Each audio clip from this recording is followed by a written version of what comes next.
Si tu marches vite et que tu gardes la tête haute avec confiance, alors tu as une bonne capacité de concentration et tu sais très bien résoudre les problèmes. Si tu marches la tête haute, les épaules en arrière et la poitrine en avant, alors tu es très sociable. Tu aimes passer du temps avec les gens, tu te sens en confiance avec eux et tu aimes qu'on t'apprécie. Tu aimes aussi les défis et tu peux facilement t'ennuyer. Si tu marches à un rythme moyen et que ta posture est détendue, tu es quelqu'un de calme. Tu as tendance à te concentrer davantage sur les autres que sur toi-même et tu es facilement influençable. Si tu marches à un rythme moyen, mais avec des foulées confiantes, alors tu es très coopératif. De plus, tu as de bonnes capacités d'écoute. Tu es loyal et un peu dépendant des autres. Si tu marches lentement et que tu gardes la tête baissée, alors tu es sans doute introverti et timide. Si tu croises les bras, c'est que tu aimes être seul ou que tu es vulnérable. Une autre façon d'en savoir plus sur une personne est de partager un repas avec elle et de faire attention à ses habitudes alimentaires. Les gens qui mangent lentement ne sont pas pressés et aiment profiter de leur nourriture. Il en va de même pour la vie. Ils préfèrent profiter de chaque instant. Au travail, ils privilégient la qualité à la vitesse. Les gens qui mangent rapidement aiment tout faire rapidement. Ils savent respecter les délais et sont multitâches. Ils font aussi passer les besoins des autres avant les leurs et n'ont pas assez de temps pour eux. Si une personne mange un seul type d'aliment à la fois et n'aime pas que la nourriture soit mélangée, elle est sans doute très organisée et aime que tout soit bien rangé. Elle aime réfléchir et est très soucieuse des détails. A l'inverse, si quelqu'un mélange tous ses aliments et les mange ensemble, il est probable qu'il soit ouvert et amical.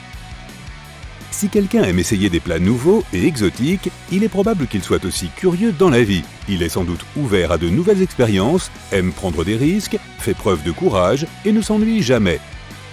Si une personne mange très bruyamment, elle sait s'amuser. Elle sait exactement ce qu'elle veut dans la vie et l'accomplit sans se soucier de la vie des autres. Elle marche au rythme de son propre tambour. Et enfin, si une personne coupe tout en morceaux avant de manger, c'est qu'elle aime prévoir les choses. Elle songe à l'avenir et a tendance à avoir de grandes attentes, à rêver en grand et à travailler dur pour obtenir exactement ce qu'elle veut. Un seul mot écrit de ta main suffit à en savoir beaucoup sur toi. Alors étudions ton écriture. Quelle est la taille de tes lettres?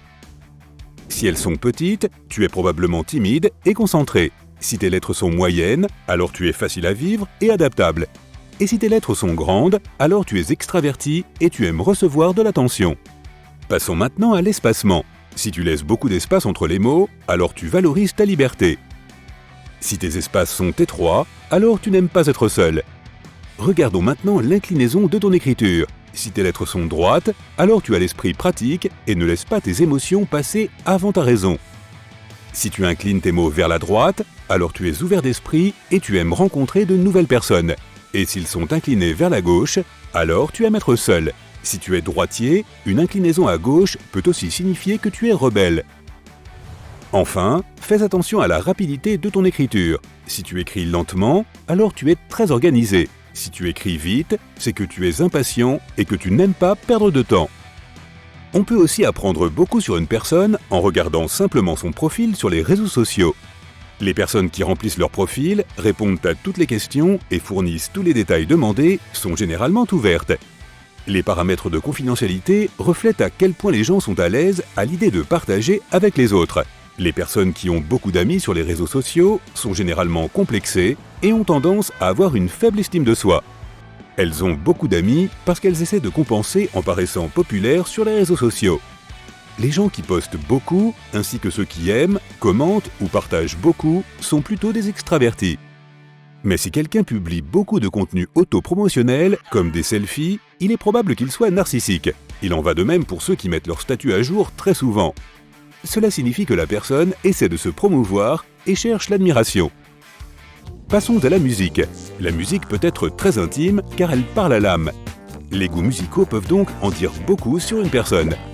Les personnes qui aiment la musique classique et l'opéra ont tendance à avoir une grande estime de soi et sont très créatives.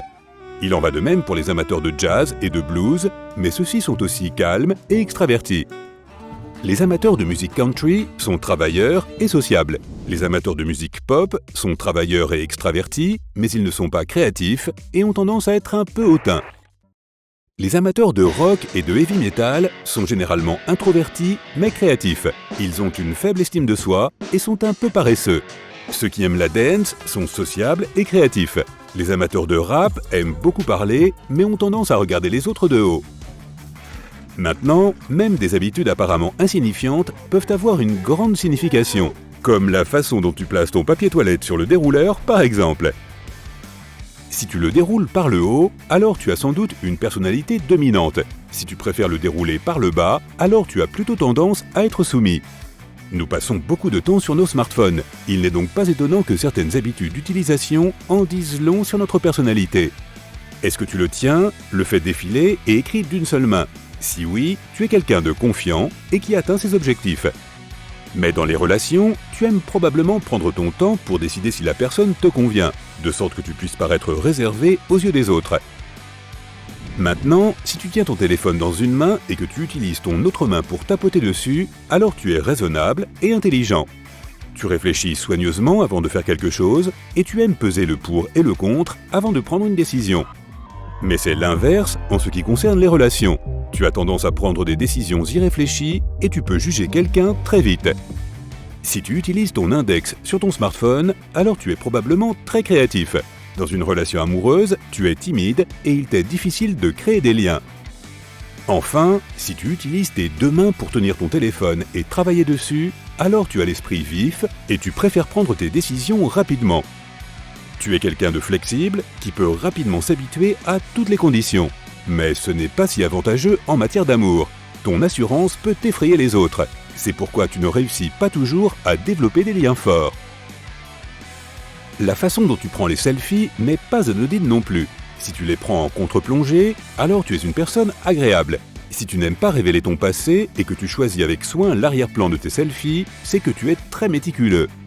Si tu souris ou ris en prenant la photo, alors tu es une personne très ouverte. Et enfin, la bouche en canard est typique des personnes un peu névrosées. Parlons maintenant de la façon dont tu manges ta pizza. C'est très important. Commençons par la manière la plus étrange, ceux qui mangent la croûte en premier.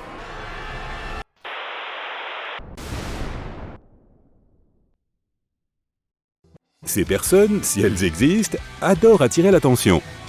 Les gens qui mangent leur pizza avec une fourchette et un couteau sont très droits et fiables, et ils aiment respecter les règles. Les personnes qui plient leur pizza avant de la manger sont très efficaces. Ils aiment prendre des risques et s'ennuient facilement. Si tu te contentes de mordre ta pizza sur le côté, tu es un perfectionniste qui aime faire les choses bien. Maintenant, comment écris-tu la lettre X? Étonnamment, il y a jusqu'à 8 façons de le faire. Si tu l'écris des deux premières façons, tu te concentres sur le passé qui te retient et t'empêche d'avancer. Si tu utilises la troisième méthode, tu es probablement un peu rebelle. La quatrième technique signifie que tu es tourné vers l'avenir, mais qu'une partie de toi continue à te retenir dans le passé. La cinquième façon indique que tu es très indépendant et que tu aimes tout faire à ta façon. Si tu l'écris de la sixième manière, tu es un pionnier. La septième méthode est considérée comme la plus efficace et la bonne façon d'écrire la lettre. Donc, si tu le fais de cette façon, tu préfères suivre les normes et tu aimes avoir un équilibre dans ta vie. Et si tu appliques la huitième méthode, alors tu es probablement quelqu'un qui pense hors du cadre. Il est intéressant de noter que la façon dont les enfants réagissent à une personne peut aussi en dire long sur la personnalité de cette dernière. Les petits-enfants ne jugent personne sur leur apparence, leur façon de penser ou leur éducation. Ils sont donc beaucoup plus difficiles à duper que les adultes. Au lieu de cela, les enfants forgent leurs opinions en se basant sur le langage corporel et les expressions du visage des gens qui sont beaucoup plus difficiles à contrôler. Donc, si les enfants t'aiment bien, tu dois être quelqu'un de très gentil. Prends-le comme un compliment.